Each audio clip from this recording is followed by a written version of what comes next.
उत्तिष्ठ भारत। आप सभी का स्वागत है मेरे इस चैनल टीएम विकिपीडिया पर। चैनल है टीएम विकिपीडिया, जहां पे हम बात करेंगे टॉप 10 न्यूज़ की। 10 जो ज़रूरी समाचार हैं उनकी बात करेंगे, और ये सभी के लिए ज़रूरी है क्योंकि जानकारियाँ जो होती हैं वो आपको अवेयर करती हैं उस समाज में, उस जगह पे। पहला है, कोहनी और कलाई के बीच से कटे हाथ को डॉक्टर्स ने जोड़ा। किसी व्यक्ति का कोई अंग कट जाए, जैसे यहाँ से ये कट जाए, उसके बाद अगर डॉक्टर इसको जोड़ पाते हैं तो ये काफ़ी इम्पोर्टेंट बात है, क्योंकि इसमें साइंस और टेक्नोलॉजी का इस्तेमाल हो रहा है। तो ये न्यूज़ हमारे लिए इम्पोर्टेंट इसलिए होता है ताकि अगर हमारे समाज में या आसपास कहीं ऐसी घटनाएं घटती हैं तो उसके लिए हम लोग अवेयर रहें। और समाचार न्यूज़ जो होता है अवेयर रहने के लिए होता है, ताकि हम आने वाले फ्यूचर में उससे संबंधित कुछ बातें हों हमारे साथ तो उसके लिए तैयारी पहले से करके रखें। इसमें क्या होता है कि एक व्यक्ति की हाथ कट जाती है। उस व्यक्ति का नाम है संतोष कुमार, जो 30 साल के उम्र के हैं। इनकी हाथ शाम के 7 बजे कट जाती है। फिर इनके घर वाले क्या करते हैं कि इनके हाथ को आइस पैक में रख देते हैं, यानी बर्फ़ के जो वो होते हैं उसमें रख देते हैं कटा हुआ हाथ, और डॉक्टर से कंसल्ट करते हैं। डॉक्टर के पास जाते हैं, कंसल्ट करते हैं। डॉक्टर की टीम जो है इनके साथ कोऑपरेट करते हुए बातें होती हैं। ये बात है पटना के कदम कुआं की, और इसमें डॉक्टर संजय कुमार हैं जो बोन स्पेशलिस्ट हैं। वहीं डॉक्टर प्रियांशी रंजन हैं, ये प्लास्टिक सर्जरी के स्पेशलिस्ट हैं। वहीं doctor Rajeev Ranjan anaesthesia specialist हैं। यानी एक ऑपरेशन में कितने सारे हिस्सों को आप देख सकते हैं कि पहले तो अगर हड्डी ये क्रैक हो गया है, टूट गया है, हाथ कट करके अलग हो गया है, तो हड्डियाँ जोड़नी पड़ेगी, उसके लिए बोन स्पेशलिस्ट। फिर इस ऑपरेशन को करने के बाद ये कैसे जोड़ी जाएंगी हड्डियों के ऊपर के मसल्स, यानी प्लास्टिक सर्जरी का इस्तेमाल हो रहा है। वहीं बात करें कि इस लंबे ऑपरेशन के लिए व्यक्ति को दर्द का एहसास नहीं हो, उस बात के लिए एनेस्थेसिया दिया जाए। तो ये डॉक्टर राजीव रंजन जो स्पेशलिस्ट हैं एनेस्थेसिया के, ये तीनों व्यक्ति मिल करके ऑपरेशन को अंजाम देते हैं और ऑपरेशन सफल होता है। ऑपरेशन सफल होता है, इसमें ब्लड सर्कुलेशन जो है कटे हुए पार्ट जब एडअप हो जाता है तो शुरू हो जाता है। फिर इसमें गर्माहट आने लगती है। जैसे हम लोग जानते हैं कि जो शरीर अंग कट के अलग हो जाए उसमें ब्लड सर्कुलेशन नहीं होगा और वो ठंडा हो जाएगा, यानी वो ब्लड सर्कुलेशन नहीं होगा तो गर्माहट उसमें से हट जाती है, फिर वो मृत अवस्था में चला जाएगा। लेकिन ब्लड सर्कुलेशन होने लगता है और ये हैंड जो है फिर से काम करने लगता है। हैंड जब काम करने लगता है तो डॉक्टर की जो है बहुत बड़ी सफल एक टीम यहाँ उभर करके सामने आती है। उन लोगों की सक्सेसफुल जो है यहाँ दिखती है। फिर उन लोगों का एक कॉन्फ्रेंस होता है जिसमें कहते हैं कि अब 3 से 4 मंथ में ये जो फिंगर्स हैं, ये जो फिंगर्स अभी काम नहीं कर रही हैं, ये भी अपने एक्टिव मोड में आ जाएंगे। तो कितना इंपॉर्टेंट है हमारे लिए ये न्यूज़, यहाँ हम लोग देखे हैं। साइंस और टेक्नोलॉजी का भी इसमें इस्तेमाल हुआ है। वहीं दूसरा न्यूज़ है, उत्तर पूर्व बिहार में बारिश के आसार। तो उत्तर पूर्व के हिस्से को हम लोग जानते हैं। पहले बिहार के पूरे हिस्से को आप लोग, जब मैंने मैपिंग कराया है जॉब्स टीम वाले चैनल पे, जहां मैं कंपटीशन की तैयारी करवाता हूं, तो जॉब्स टीम के चैनल पे आप लोग देखेंगे तो वहाँ बिहार मैपिंग मैंने करा रखी है ना। और अभी वीडियो, अपकमिंग वीडियो भी उसके आने ही वाले हैं। तो बिहार के पूरे लोकेशन को आप लोग जानते हैं। उत्तर पूर्व बिहार कहने का मतलब जो कटिहार, किशनगंज, पूर्णिया, सुपौल का हिस्सा है, वहाँ पे बारिश के आसार बढ़ रहे हैं। और सबसे ज़्यादा मैक्सिमम जो टेम्परेचर है वो रिकॉर्ड किया गया है बक्सर में, जो 41.8 डिग्री सेल्सियस वहाँ मैक्सिमम टेम्परेचर रिकॉर्ड हुआ है। जैसे कि आप लोग जानते हैं कि बिहार में मैक्सिमम टेम्परेचर और मिनिमम टेम्परेचर कहाँ होता है, गया में, है ना। लेकिन यहाँ पे अभी बक्सर सबसे हॉट ज़िला है हम लोगों का। अब यहाँ पे क्वेश्चन होता है कि ये जो बारिश के आसार है, इसको कौन स्टैटिस्टिक्स करता है, इसको कौन, इसकी जानकारी कौन हमें देता है? तो वो है भारत मौसम विज्ञान विभाग। भारत मौसम विभाग विज्ञान जो है इसकी जानकारी हमें देता है। और ये आती है किसके अंतर्गत? पृथ्वी विज्ञान मंत्रालय के अंतर्गत आती है। इसकी स्थापना की बात करें तो 1844 में सबसे पहले पुणे में इसकी स्थापना होती है। आगे चल के 1875 में इसका नाम चेंज होता है ना, और इसकी हेडक्वार्टर जो होती है दिल्ली कर दी जाती है। अभी इसके जो हेड हैं उनका नाम है मृत्युंजय महापात्रा। इम्पोर्टेंट बात है ये, आपके करंट अफेयर जो भी एग्ज़ाम्स आने वाले हैं, रेलवे, एसएससी, बिहार टीचर, सभी के लिए ये इक्वली इम्पोर्टेंट है। और वैसे भी इस चैनल पे आप लोग क्या देख रहे हैं, मैं मैथमेटिक्स का क्लास ले रहा हूँ आप लोगों का, मैं साइंस का क्लास ले रहा हूँ आप लोगों का, तो यहाँ से बाकी आप लोग तैयारी कर सकते हैं। तीसरा न्यूज़ है प्रदूषित हवा से टाइप 2 डायबिटीज़ होने के चांसेस बढ़ गए हैं। वीडियो थोड़ा लंबा हो सकता है, लेकिन ये आपके टॉप 10 न्यूज़ जो हैं आपके करंट अफेयर के पूरे पर्सन को कवर करेंगे। और इसमें जानकारियाँ इतनी सारी रहेंगी, जैसे आपके मेरे चैनल का नाम है TM विकीपीडिया, तो आप सच में यहाँ पे विकीपाइड होकर के जाएंगे। विकीपाइड मतलब होता है to gain knowledge so much, बहुत ज़्यादा नॉलेज गेन करना। ओके, तो प्रदूषित हवा से टाइप 2 डायबिटीज़। डायबिटीज़ आप जानते हैं कि शुगर लेवल हाई हो जाता है, डायबिटीज़ होता है बीमारी, है ना। अब क्या है कि PM 2.5 जो होता है, ये क्या होता है, इसकी बात को हम लोग समझते हैं। PM 2.5 कहने का मतलब होता है कि 2.5 माइक्रोन। माइक्रोन को आप लोग समझते हैं, जैसे मैं माइक्रोन का जो वैल्यू होता है मीटर में 10 के पावर -6 मीटर होता है, यानी 1 मीटर को यहाँ 1 2 3 4 5 6, 1 मीटर को मैं इतने हिस्सों में बांटूँ तो एक छोटा सा जो पार्टिकल आएगा वही कितना होगा, 1 माइक्रोन होगा। और ये कितना है, 1 माइक्रोन से थोड़ा सा बड़ा है ना, 2.5 माइक्रोन का साइज है इसका।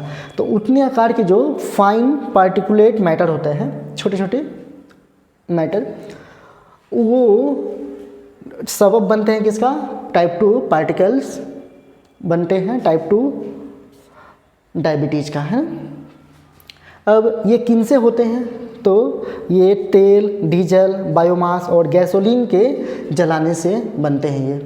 तो हमारे एटमॉस्फेयर में, हमारे इन्वायरमेंट में ये कहाँ से आते हैं, तो जब गाड़ियाँ चलती हैं डीजल जलता है, गैसोलीन का इस्तेमाल होता है वो जलती है, बायोमास जलता है, यानी गांव में आप देखिएगा बायोमास जो लकड़ी के चीज़ें जलती हैं वो, वही तेल के जलने से ये गैस उत्पन्न होते हैं। और इससे होता क्या है तो वो बात समझेंगे। ऑटोनॉमिक नर्वस सिस्टम जो है ट्रिगर हो जाती है। तो ह्यूमन ब्रेन में एक वाइट पार्टिकल होता है, वाइट मैटर होता है, वो ऑटोमेटिक जो होता है ऑटोनॉमिक नर्व सिस्टम कहलाता है। और वही क्या करता है, ट्रिगर हो जाता है। जब वो ट्रिगर हो जाएगा तो इंसुलिन का जो प्रतिरोधक क्षमता है वो बढ़ जाता है, यानी उसकी खतरा होने का चांसेस बढ़ जाता है। इंसुलिन आप लोग जानते हैं कितना ज़रूरी होता है। जैसे अभी केजरीवाल का न्यूज़ इसमें एक आएगा, तो कुछ दिन पहले का न्यूज़ है, उसमें दिया था कि डॉक्टर चाहते हैं कि इंसुलिन दिया जाए किसको, केजरीवाल को, वहाँ पे जेल में, बट उनको इंसुलिन प्रोवाइड नहीं करवा रही हैं बीजेपी सरकार। तो वो न्यूज़ हम लोग देखेंगे आगे, है ना। वो इंसुलिन से संबंधित नहीं है, उनके क्या है कि जमानत से संबंधित है ना। लेकिन इंसुलिन क्या होता है वो बात आप लोग यहाँ समझ सकते हैं। जैसे इसमें एक और बात है कि अगर 1 महीने तक आप इस के कंटेक्ट में रहते हैं, ऐसी 2.5 PM के फाइन पार्टिकुलेट मैटर के संपर्क में रहते हैं, तो आप में रक्त शर्करा जो है उसका रेट बढ़ जाएगा। वहीं अगर 1 साल के लिए लगभग रहते हैं तो आप टाइप 2 डिजीज़ के बीमार हो जाएंगे। और कितने तक बीमार हो जाएंगे, 20% तक आप ग्रसित हो जाएंगे उस रोग से। अगला न्यूज़ देखते हैं हम लोग, चौथा, डायबिटिक रेटिनोपैथी। होता क्या है इस बात को पहले समझ लेते हैं। तो डायबिटिक रेटिनोपैथी जो ये चीज़ है, ये आँखों की रोशनी के जाने से संबंधित है। जब आपको डायबिटीज़ हुई होगी, यानी जब ये एक मधुमेह की जटिल रूप है जिसमें डायबिटीज़ होता है, तो डायबिटीज़ ज़्यादा हो जाए, बढ़ जाए डायबिटीज़ आपका, तो आँखों की रोशनी आपकी क्या होती है, जाने लगती है। और ऐसे कंडीशन को हम लोग कहते हैं डायबिटिक रेटिनोपैथी। इसमें होता क्या है, तो हाई डायबिटीज़ होता है और रेटिना जो है प्रभावित होता है। तो जब आप में डायबिटीज़ के लेवल बहुत ज़्यादा बढ़ जाएंगे तो आपके रेटिना जो पार्ट है वो काम करना कम कर देगा, आपकी आंखों की रोशनी जा सकती है। अगला न्यूज़ देखते हैं हम लोग AI कंप्यूट की बढ़ती मांग को लेकर के। तो आर्टिफिशियल इंटेलिजेंस की जो बात है वो हम लोग समझते हैं, अभी इस एरा में आर्टिफिशियल जो है बहुत ज़्यादा रोल प्ले करने वाला है। इसके डिटेल को भी जानेंगे क्यों इम्पोर्टेंट है। तो एक संस्था है AMD मतलब होता है एडवांस माइक्रो डिवाइसेस। तो छोटी वस्तुएं जो रोबोट जैसा काम करें, है ना, और ऑटोमेशन की तरफ वो मूव करती हैं। तो एडवांस माइक्रो डिवाइसेस जो होती हैं वो AMD माइक्रोचिप बनाती है और ये तैयार है किस लिए, तो इसकी बढ़ती मांग को। आजकल सभी लोग GPT चैट का इस्तेमाल करते हैं, बहुत सारे लोग करते हैं। चूँकि मैं नहीं करता हूँ, अभी मुझे आवश्यकता नहीं पड़ती है, क्योंकि आप खुद अपने आप को वैसे बनाइए जैसे कि कोई पढ़ाई करना है आपको, है ना, तो आप किताबों पे फोकस कीजिए। और कुछ जानकारियाँ किताबों से नहीं उपलब्ध होती हैं तो YouTube है उसके लिए, हम लोग हैं आपके लिए। फिर ये कंपनी क्या करती है, चिप निर्माता कंपनी है जो अब AI कंप्यूटर बनाने वाली है, माइक्रोचिप बनाने वाली है। होता क्या है इसमें, तो मशीन लर्निंग एल्गोरिथम का उपयोग किया जाता है। मैंने एक क्लास में बात किया था कि एल्गोरिथम क्या होते हैं। तो स्टेप बाय स्टेप सॉल्यूशंस जो किसी चीज़ के होते हैं, यानी प्रोग्रामिंग लिखने के भी तरीके जो राइट प्रोसेस होता है उसको क्या कहते हैं, एल्गोरिथम। जब मैंने 10th का मैथमेटिक्स पढ़ाया था यहाँ पे, आई थिंक फर्स्ट लेक्चर की ही वो बात है, तो वहाँ पे मैंने डिस्कस किया था इस चीज़ का, है ना। तो देखिए पढ़ाई एक दिन में नहीं होता है, पढ़ाई एक सतत प्रयास है और सतत प्रयास में आप आगे बढ़िएगा, फिर आपकी पढ़ाई अच्छी हो जाएगी, आप एक अच्छे पोजीशन पे खड़े होंगे।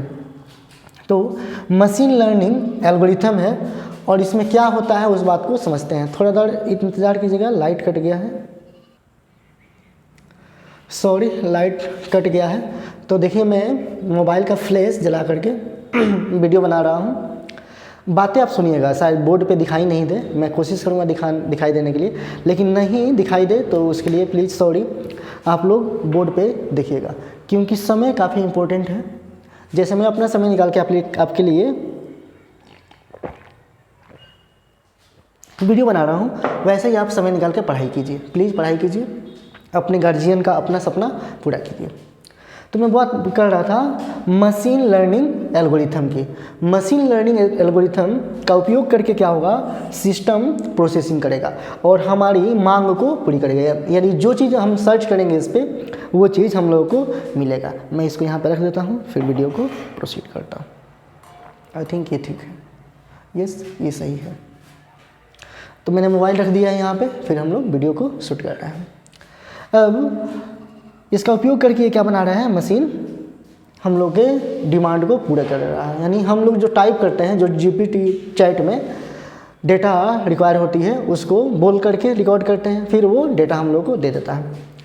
इसके CTO जो हैं, यानी चीफ टेक्नोलॉजी ऑफिसर, उनका नाम है मार्क पेपर मास्टर। याद रखेंगे नाम, काफ़ी इंपॉर्टेंट है। और इनका नाम भी कुछ अलग है ना, क्या नाम है इनका, मार्क पेपर मास्टर।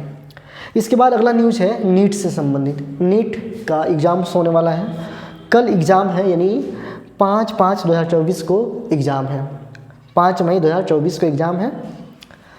नीट के बारे में जान लेते हैं। नीट जो है एक AIPMT का एग्ज़ाम है, यानी all India pre medical test exam है। ये NTA इसका एग्ज़ाम लेती है, नेशनल टेस्टिंग एजेंसी एग्ज़ाम लेती है। जो नीट है इसका एंट्रेंस एग्ज़ाम है ना। अब इसमें होता क्या है, तो इसमें जूलॉजी, बॉटनी, केमिस्ट्री और फिजिक्स के क्वेश्चंस रहते हैं और आपको 3 घंटा 20 मिनट मिलता है। पेन पेपर बेस्ड एग्ज़ाम होता है। जब इसको क्वालिफाई करते हैं आप, फिर आप मेडिकल साइंस के लिए एप्लीकेबल हो जाते हैं। यानी आप किसी भी कॉलेज से, जो कॉलेज आपको अलॉटमेंट में मिल रहा है, वहाँ से आप MBBS की डिग्री कर सकते हैं, या और भी डिग्रियाँ होती हैं, जैसे डेंटिस्ट बन सकते हैं, है ना, डर्मेटिस्ट बन सकते हैं, और भी बहुत सारी डिग्रियाँ होती हैं। ये आपके लिए अवेयरनेस के लिए था, ताकि आप लोग इससे अवेयर हों और पढ़ाई अच्छे से करें। अगला न्यूज़ है हम लोगों के पास, इंटरमीडिएट के बाद इंजीनियरिंग करना हो आपको, मेडिकल फील्ड में जाना हो, या ग्रेजुएशन कर लिया आपने, ग्रेजुएशन करना हो, तो आप एजुकेशन लोन ले सकते हैं। अगर आपकी स्थिति अच्छी नहीं है तो आप लोग एजुकेशन लोन ले सकते हैं। इस एजुकेशन लोन का फ़ायदा क्या है? लाइट आ गया, बहुत बहुत धन्यवाद भगवान आपको कि आपने लाइट जल्दी भेज दिया। भगवान को थैंक यू बोल रहा हूँ मैं। थैंक यू उन लोगों को जिन लोगों ने लाइट को टाइमली वापस कर दिया, है ना। तो जो बच्चे ग्रेजुएशन करना चाहते हैं, मेडिकल साइंस करना चाहते हैं या इंजीनियरिंग करना चाहते हैं, वो इंटरमीडिएट के बाद अपने credit card, student credit card का इस्तेमाल करके एजुकेशन लोन ले सकते हैं। ये अवेयरनेस है आप लोगों के लिए। इसके लिए आपको करना क्या है, तो www.7निश्चय युवा ऑफ मिशन bihar.gov.in यानी government.in पे आपको ऑनलाइन रजिस्ट्रेशन करना है। जब ये रजिस्ट्रेशन कर लेते हैं आप, उसके बाद आपको अपने डिस्ट्रिक्ट में जाना है DRCC के ऑफिस में, और वहाँ जाकर के रजिस्ट्रेशन करना है। जिला में इसका हेड ऑफिस होता है, तो वहाँ जाकर रजिस्ट्रेशन करना है। फिर आपकी प्रक्रिया चालू कर दी जाएगी और आपको लोन मिल जाएगा। दुनिया में अगला न्यूज़ है, दुनिया में सबसे पहले अगर कहीं जो गार्डन स्टेडियम बनाया गया है तो सर्बिया में बनाया गया है। क्या विशेष है इसमें? तो गार्डन जो स्टेडियम है इसमें AC का इस्तेमाल नहीं होगा, यानी नो AC जोन है। यहाँ जो भी कूलिंग का कंसेप्ट रहेगा वो पेड़ पौधों की हवाओं से, और दूसरी बात ये रहेगी इसमें कि यहाँ पे पानी जो होगा सप्लाई होगा वाटर वाल के बीच में होल रहेंगे और वहाँ पे पानी सप्लाई होगा, उससे आपको कूलिंग का एहसास होगा। तो ये सर्बिया में है। दीवारों में पाइप से पानी सप्लाई होगा। अब सर्बिया आया है तो सर्बिया का लोकेशन आपके दिमाग में होना चाहिए। दूसरी बात कि सर्बिया के प्रेसिडेंट कौन है, तो वो है अलेक्जेंडर वुचिक। अलेक्जेंडर वुचिक जो है यहाँ के प्रेसिडेंट हैं। अगला न्यूज़ देखते हैं हम लोग। 7 मई को केजरीवाल की अंतरिम जमानत याचिका पर कोर्ट करेगा विचार।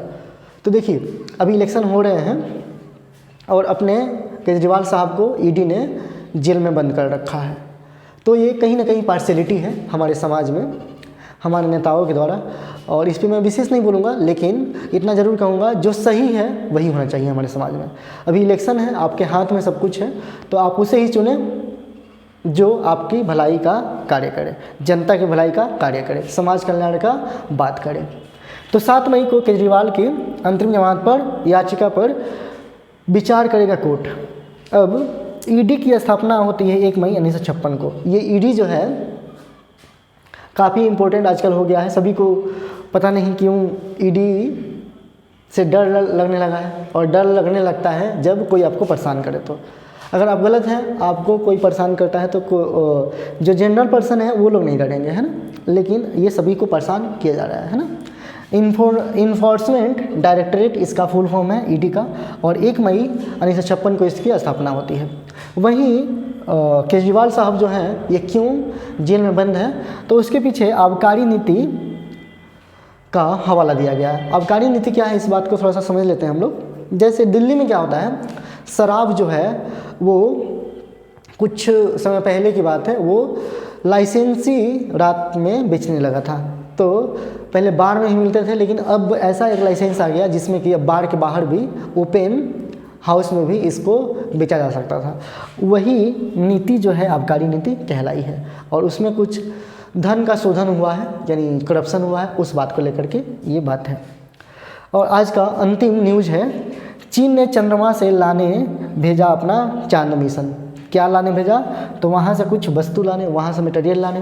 तो चीन ने चंद्रमा से लाने अपना चंद्र मिशन भेजा। इस मिशन का नाम क्या है, तो समझ लीजिए, इस मिशन का नाम है चांग 6 मिशन। चांग 6 मिशन इस मिशन का नाम है, जो चंद्रमा पे गया है, वहाँ से कुछ मटेरियल को लाने और उस पर रिसर्च करेगा। बात करें हम लोग चांद की, तो चांद पे बहुत सारे यान गए हैं, यानी सैटेलाइट्स गई हैं। उनमें सबसे पहला जो यान गया था वो था ल्यूना 2। ल्यूना 2 14 सितंबर 1959 को गया था, यानी 14 सितंबर 1959 को। 14 सितंबर को एक और दिन मनाते हैं हम लोग, क्या नाम है उसका? हिंदी दिवस। तो हिंदी दिवस मनाते हैं हम लोग कब? 14 सितंबर को। 1975 में 1975 में सबसे पहले नागपुर में अधिवेशन हुआ था और उस दिन मनाया गया था हिंदी दिवस नागपुर में पहला। उसके बाद अब प्रत्येक ईयर होता है ये। तो 14 सितंबर का नाम यहाँ से याद रख सकते हैं, कोरिलेट करके याद रखेंगे तो बातें याद रहेंगी। उसके बाद लूना जो 9 है वो 1966 में गया था यहाँ पे और ये सॉफ्ट लैंडिंग किया था। तो इम्पोर्टेंट बात है कि ये जाकर के उस पर सॉफ्ट लैंडिंग किया था। कुछ बातें जान लेते हैं हम लोग, जैसे कि अपोलो जो 11 गया था अमेरिका का, नासा का, उसमें अपने नील आर्मस्ट्रॉन्ग और जो बज एल्ड्रिन थे वो दोनों गए थे।